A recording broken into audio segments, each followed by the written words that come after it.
Students, हमने पिछले video में पढ़ा था हमने आक्सीकारक। तो यहाँ पे एक बार फिर से हम डिफिनेशंस को दोहरा लेते हैं। तो दूसरे शब्दों में, किसी भी रासायनिक अभिक्रिया में जिस पदार्थ का अपचयन होता है उसे आक्सीकारक कहते हैं। ठीक है, अर्थात वह पदार्थ जो अभिक्रिया में इलेक्ट्रॉन को क्या करता है, ग्रहण करता है, उसे आक्सीकारक कहते हैं। ठीक है, तो यहाँ पे बहुत सारे एग्जाम्पल दिए गए हैं। ठीक है, तो यहाँ पे इलेक्ट्रॉन अवधारणा के अनुसार यह क्लोरीन 2 इलेक्ट्रॉन में क्या करता है, ये ग्रहण करता है। ठीक है, ये 2 इलेक्ट्रॉन ग्रहण कर रहा है, ठीक है, क्लोरीन। तो ये क्या होगा, हमारा आक्सीकारक होगा। तो इसके अगला है अपचायक। आक्सीकारक उल्टा है अपचायक। तो वे पदार्थ जो अन्य पदार्थों का अपचयन करते हैं एवं रासायनिक अभिक्रिया में स्वयं ऑक्सीकृत हो जाते हैं, अपचायक कहलाते हैं। ठीक है, दूसरे शब्दों में यहाँ पे एग्जाम्पल भी दिया गया है और यहाँ पे दिया गया है, किसी रासायनिक अभिक्रिया में जिस पदार्थ का ऑक्सीकरण होता है तथा उसमें अपचायक, उसे अपचायक पदार्थ कहते हैं। अर्थात अपचायक पदार्थ वह है जो किसी रासायनिक अभिक्रिया में इलेक्ट्रॉन का क्या करता है, इलेक्ट्रॉन का त्याग करता है, उससे क्या कहते हैं, उसे अपचायक कहते हैं। तो यहाँ पे एक एग्जाम्पल दिया गया है, यहाँ भी एग्जाम्पल दिया गया है, यहाँ पे दिया गया है उदाहरण के लिए ऑक्सीकरण। ठीक है, तो ऑक्सीकरण में क्या हो रहा है, देख सकते हैं यहाँ पे Fe है, आयरन है, यहाँ पे आयोडीन है। ठीक है, आयोडीन और आयरन को जो अभिक्रिया कराते हैं यहाँ पे, तो यहाँ पे क्या होता है, देख सकते हैं यहाँ पे एक जो यहाँ पे देख सकते हैं, पहले यहाँ पे आयरन पे यहाँ पे 3 चार्ज है, यहाँ पे देख सकते हैं आयरन पे 3 चार्ज है। जब अभिक्रिया कराते हैं तो क्या होता है, यहाँ से 1 चार्ज रिमूव हो जाता है, यहाँ पे 2 चार्ज होता है और यहाँ पे आयोडीन हमारा 2 हो जाता है। तो क्या करता है, इस पे से एक ऋण क्या होता है, कम हो जाता है। ठीक है, तो यहाँ पे क्या होता है, ये क्या करता है, ये इलेक्ट्रॉनों का त्याग करता है। तो यहाँ से ये 1 इलेक्ट्रॉन का त्याग कर देता है और यहाँ F आयरन पे 2 चार्ज हो जाता है। तो ये क्या है हमारा, ये हो जाएगा हमारा अपचायक।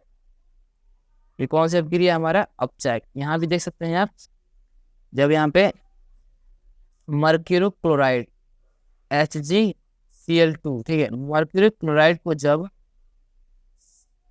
स्टेनस क्लोराइड के साथ जब अभिक्रिया कराते हैं, जब मर्क्यूरी क्लोराइड को जब स्टेनस क्लोराइड से अभिक्रिया कराते हैं तो यहाँ में क्या प्राप्त होता है, मर्क्यूरस क्लोराइड।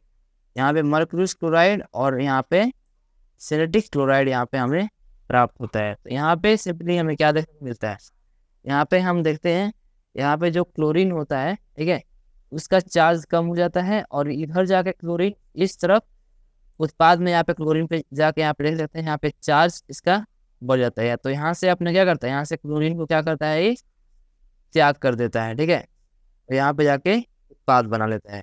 ये हमारा क्या हो गया, अपचायक का एक एग्जाम्पल हो गया। तो यहाँ पे कुछ दिया गया है, 2 इलेक्ट्रॉन त्याग कर रहा है आयोडीन। ठीक है, अतः आयोडीन आयन एक आयोडीन में ऑक्सीकरण हो रहा है, इसलिए यह क्या है, अपचायक। ये था हमारा अपचायक। ठीक है, अब हम देखते हैं ऑक्सीकरण, अपचायक अभिक्रिया और रेडॉक्स अभिक्रिया। ठीक है, ऑक्सीकरण या अपचयन अभिक्रिया या इसे रेडॉक्स अभिक्रिया भी कहते हैं। इसमें थोड़ा कंफ्यूजन है, ऑक्सीकरण, अपचयन, उपचयन, अपचयन उपचयन हो गया। ठीक है, ऑक्सीकारक हो गया, ऑक्सीकरण हो गया और अपचयन हो गया। इन सब में थोड़ा सा आपको क्या होगा, डाउट होगा थोड़ा मोड़ा। ठीक है, तो अब देख सकते हैं यहाँ पे हम अगला देखते हैं, यहाँ पे ऑक्सीकरण कहिए या रेडॉक्स अभिक्रिया कहिए, अपचयन अभिक्रिया कहिए। ठीक है, ये तीनों सेम ही है। ठीक है, ये तीनों सेम है, ऑक्सीडेशन, रिडक्शन या रेडॉक्स रिएक्शन। ठीक है, ज़्यादातर इसे रेडॉक्स रिएक्शन के नाम से यहाँ से जाना जाता है, रेडॉक्स रिएक्शन। ठीक है, तो यहाँ पे चलते हैं, अब रेडॉक्स अभिक्रिया के बारे में डिटेल में पढ़ते हैं। तो यहाँ पे ऑक्सीकरण तथा अपचयन अभिक्रिया जब साथ साथ घटित होती हैं तथा एक दूसरे की पूरक होती हैं, अर्थात यदि किसी अभिक्रिया में एक में ऑक्सीकरण तथा दूसरे में क्या हो, अपचयन हो, तो ऐसी अभिक्रिया को क्या कहते हैं, ऑक्सीकरण ऑक्सीकरण या अपचयन उपक्रम एक ही समय पे घटित हो तो उसे क्या कहते हैं? ऑक्सीकरण अपचयन अभिक्रिया। ऑक्सीकरण अपचयन अभिक्रिया, ठीक है, या रेडॉक्स अभिक्रिया, या इसे अपचयो, यहाँ पे एक और नाम दिया गया है अपचयोपचय अभिक्रिया। इसमें बहुत सारे कंफ्यूजन है अपचयोपचय, तो यहाँ पे सिंपली आप याद कीजिएगा रेडॉक्स अभिक्रिया, ठीक है। तो जिस अभिक्रिया में क्या हो, ऑक्सीकरण तथा उपचयन अभिक्रियाएं एक साथ साथ घटित हो, ठीक है, एक साथ साथ घटित हो और एक ही समय पर घटित हो, ठीक है, एक साथ साथ और एक ही समय पर घटित हो, तो ऐसे अभिक्रिया को क्या कहेंगे? रेडॉक्स अभिक्रिया कहेंगे।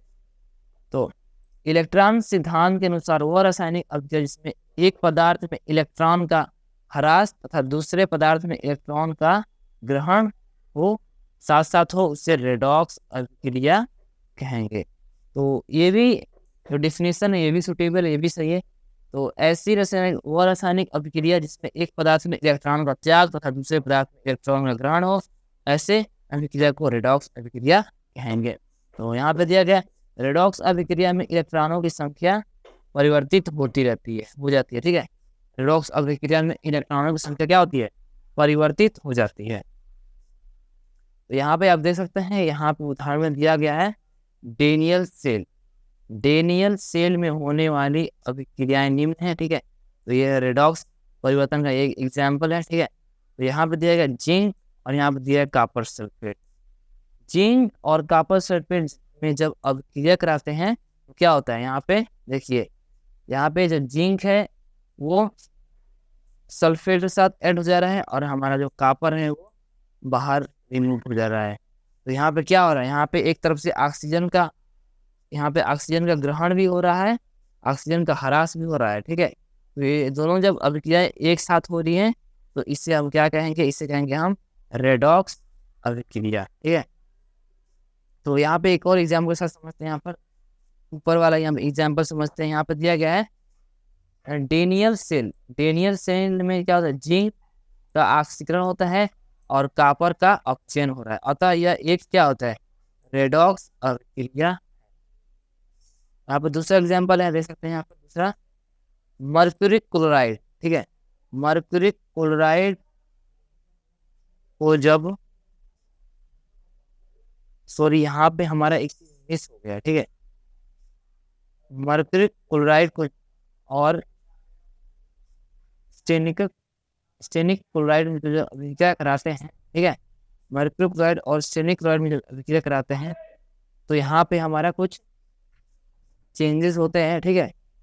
यहाँ पे मर्क्यूरी क्लोराइड बन जाता है, ठीक है, और यहाँ पे स्टेनिक क्लोराइड बन जाता है, ठीक है।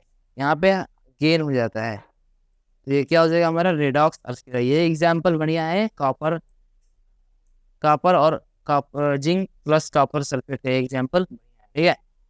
तो अगला हमारा है ऑक्सीकरण अभिक्रियाओं के भौतिक जीवन में प्रभाव।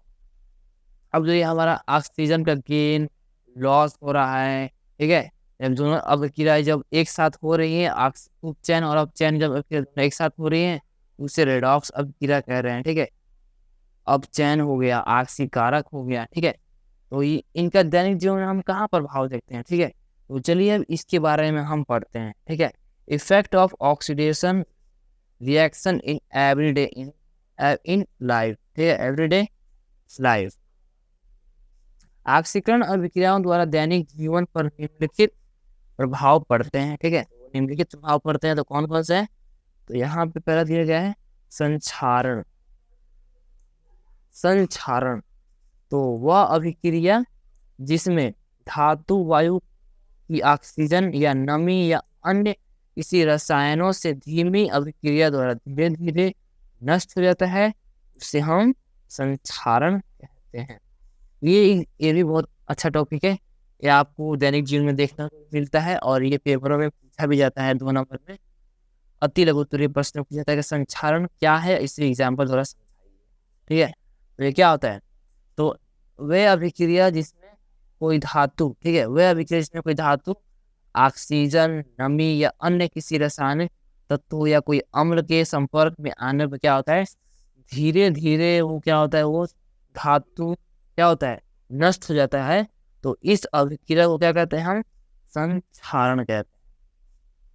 ठीक है, जैसे कि हमारा आयरन हो गया, लोहा हो गया, लोहे पे जंग लगना, ठीक है, चांदी के आभूषण पर काली परत का जमना, ठीक है, यहाँ पे एग्जाम्पल दिया गया, लोहे पर जंग लगना, चांदी के आभूषण पर काली परत चढ़ना, ठीक है, आदि। आदि क्या है, हमारे संक्षारण को आदि हमारा क्या है, संक्षारण के उदाहरण है। ठीक है, जैसे कि हम जानते हैं, जैसे कि कोई लोहे का, जैसे कि हमारे घरों में जो लोहे के दरवाजे होते हैं, ठीक है, क्या होते हैं, उसको अगर पेंट ना किया जाए तो क्या होता है, उस पर हम जंग, उस पर देखते हैं, उस पर भूरी भूरी कुछ परत जम जाती है, क्या होता है, उसे जंग कहते हैं। ठीक है, फेरिक ऑक्साइड कहते हैं उसे। ठीक है, क्या होता है, वो हमारा जंग होता है। तो किसी कैसे होता है, या तो वो पानी के भीगने के कारण होता है, ठीक है, या उस पर कुछ पड़ जाता है, कोई अम्ल गिर जाए उस पर, ठीक है, तो उससे भी वो क्या होता है, वो संक्षारित हो जाता है।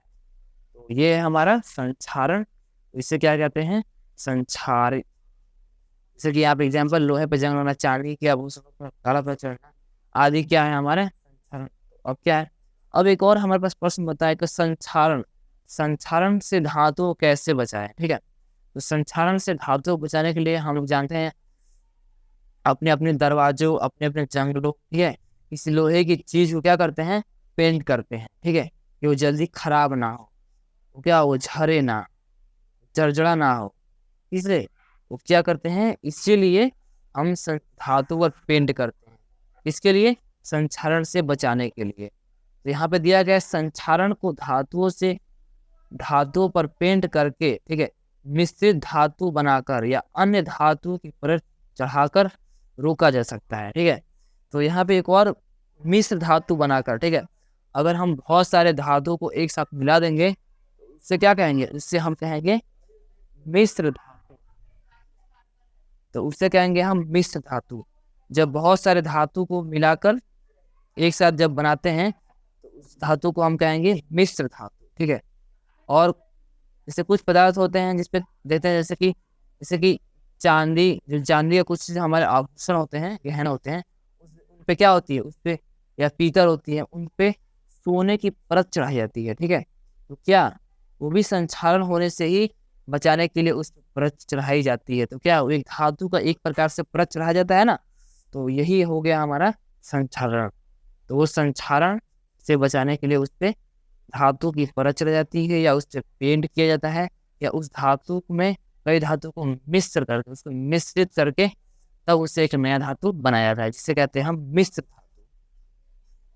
ठीक है फ्रेंड्स, तो अगला है हमारा विकांक्षिता। ठीक है, तो ये है रेनसिडिटी। ठीक है, रेनसिडिटी, विकांक्षिता। तो ये भी एक बहुत अच्छा टॉपिक है विकांक्षिता के बारे में जानने के। तो जैसे कि हम जानते हैं, जैसे कि खाद्य पदार्थों में उचित उपस्थित तेल तथा वसा वाष्पशील प्रकृति वाले मंद धीमे ऑक्सीकरण से उसके स्वाद तथा गंध में बदलाव आ जाता है, उसे विकांक्षिता कहलाता है। जैसे कि कुछ खाद्य पदार्थ होते हैं, हमारे खाने वाले पदार्थ होते हैं, जैसे कि हमारा दूध हो गया, दही हो गया, ठीक है, सिंपली दूध हो गया, ठीक है, जैसे कि कुरकुरे के पैकेट्स हो गए हैं, ठीक है, कुरकुरे के पैकेट्स वगैरह हो गए, उसमें क्या होता है, उससे वो जब ऑक्सीजन के संपर्क में आता है तो क्या हो जाता है, महरा जाता है, ठीक है, वो खराब हो जाता है, ठीक है, धीरे धीरे सड़ने लगता है। ठीक है, तो ये क्या होता है, इसे ही विकांक्षिता कहते हैं। उससे स्वाद, उससे गंध में क्या होता है, परिवर्तन आता है। वही उसे जब फ्रिज में रखा जाता है या किसी और जगह रखा जाता है, तो क्या होता है, वो जो हमारा पदार्थ होता है, खाद्य पदार्थ होता है, वो खराब नहीं होता है। ठीक है, तो यहाँ पे वही कहा गया है, खाद्य पदार्थों में उपस्थित तेल या वसा में के मंद ऑक्सीकरण से उसके स्वाद एवं गंध में बदलाव आ जाना, ये क्या कहता है, विकांक्षिता कहलाता है। तो विकांक्षिता का कारण वायवीय ऑक्सीकरण होता है, अर्थात वसा युक्त तैलीय खाद्य सामग्री में जब लंबे समय तक खुला रखा जाता है तो ये ऑक्सीकरण के कारण क्या होता है, विसंगतता तथा खाने योग्य नहीं रहते हैं। ठीक है, उदाहरण के लिए पानी तथा पनीर खुला रखने पर गंध देने लगते हैं। ठीक है, जैसे पानी या पनीर को खूब कुछ समय के लिए बाहर छोड़ दिया जाए तो क्या करते हैं, वो कुछ प्रकार का कुछ गंध देने लगते हैं, वो कुछ महक होने लगता है। ठीक है, क्या करते हैं, ये मुख्यतः क्या होता है, ये गर्मियों में ही होता है। ठीक है, तो विषांतिका को निम्नलिखित विधियों द्वारा रोका जा सकता है। तो अब विषांतिका को हम कैसे रोक सकते हैं? ठीक है, इस अभिक्रिया को हम कैसे रोकेंगे? तो पहला है खाद्य पदार्थों को वायुरोधी पात्रों में रखना। ठीक है, तो जो हमारे खाद्य पदार्थ होते हैं उन्हें ऐसे जगह रखिए जहां वायु ना हो। ठीक है, जहां वायु उपस्थित ना हो। ठीक है, उसे ढक के रखना चाहिए। ठीक है, उसके बाद यहाँ पर है निम्न ताप पर पके हुए खाने का प्रशीतन। ठीक है, जो हमारे खाद्य पदार्थ होते हैं उसे निम्न ताप पर बनाकर, ठीक है, जो उसके लिए सुटेबल हो उस ताप पर बनाकर उसे रखना चाहिए। उसके बाद तीसरा है खाद्य पदार्थ जैसे आलू, चिप्स इत्यादि की पैकिंग में ऑक्सीजन को हटाकर उसके स्थान पर नाइट्रोजन गैस भर देते हैं। ठीक है, जैसे खाद्य पदार्थ जैसे चिप्स होते हैं, ठीक है, चिप्स होते हैं, कुरकुरे होते हैं, उनमें क्या होता है, उनमें कौन सी गैस भर जाती है, उसमें हमारी ऑक्सीजन को हटाकर कौन सी गैस भर जाती है, नाइट्रोजन गैस वहां भर जाती है। ऑक्सीजन अगर उसमें भरा जाएगा तो क्या होगा, ऑक्सीजन से अभिक्रिया कर लेगा वो कुरकुरा। ठीक है, और उससे क्या होगा, वो ऑक्सीजन से अभिक्रिया करेगा तो क्या हमारा वो खराब हो जाएगा। ठीक है, इसलिए उसकी जगह क्या होता है, उसकी जगह ऑक्सीजन को हटाकर उसके स्थान पर नाइट्रोजन गैस भर दी जाती है, जिससे हमारा कुरकुरा महराए ना, ठीक है, खराब ना हो। इसी प्रकार हमारा चौथा ऑप्शन है खाद्य पदार्थों तथा पके हुए भोजन को सीधे सूर्य के प्रकाश से संपर्क से बचा कर रखना चाहिए। तो जो भी हमारे खाद्य पदार्थ हैं, पके हुए जो भोजन है, उसको हमें धूप से बचा कर रखना चाहिए। ठीक है, उसे बनने के बाद उसे धूप में नहीं रखना चाहिए, उसे धूप से उष्मा से उसे बचाना चाहिए। ठीक है, तो यहाँ पे यही करने का।